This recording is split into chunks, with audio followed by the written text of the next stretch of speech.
ওঠ, প্র্যাকটিসে যাবে না? ওঠ বাবা,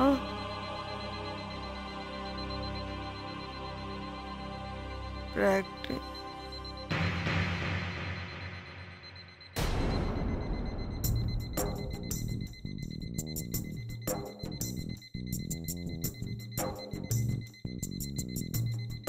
এটা তো আর্যর সেই পুরনো অ্যালার্ম ঘড়ির শব্দ, যেটা শুনে আর্য রোজ সকালে উঠে প্র্যাকটিসে যেত। হ্যাঁ, মনে পড়েছে, কাল রাতেও আমি আর্যর ঘরের বাইরে এই শব্দটা পেয়েছি। তখনও আমার শব্দটা খুব চেনা চেনা লাগছিল, কিন্তু এটা এখন বাজছে কেন? কে আবার অ্যালার্ম দিয়েছে ঘড়িটাতে? তাহলে কি 10 বছর পর একইভাবে অ্যালার্মের শব্দে ঘুম ভেঙে উঠে দিয়াকে নিয়ে আবার প্র্যাকটিসে যাবে আর্য? কিন্তু আমি যে কাল দিয়াকে এতগুলো কথা বললাম, এতভাবে বোঝালাম, ভোর 4টায় উঠে ওকে রাধা মাধবের ভোগ রান্নার দায়িত্ব দিলাম, তারপরেও আমাকে অগ্রাহ্য করে।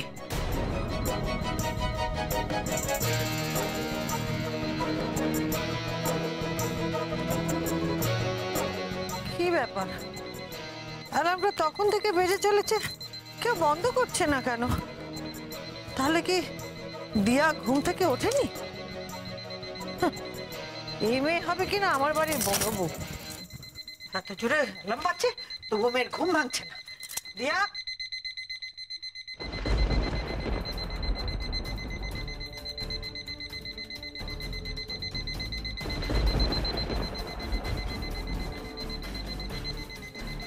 আর্য,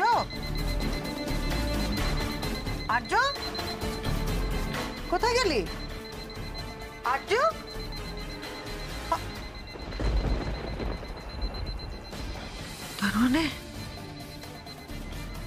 তার মানে আমার আশঙ্কা ঠিক। দিয়া আর্যকে নিয়ে তার মানে প্র্যাকটিসে চলে গেল।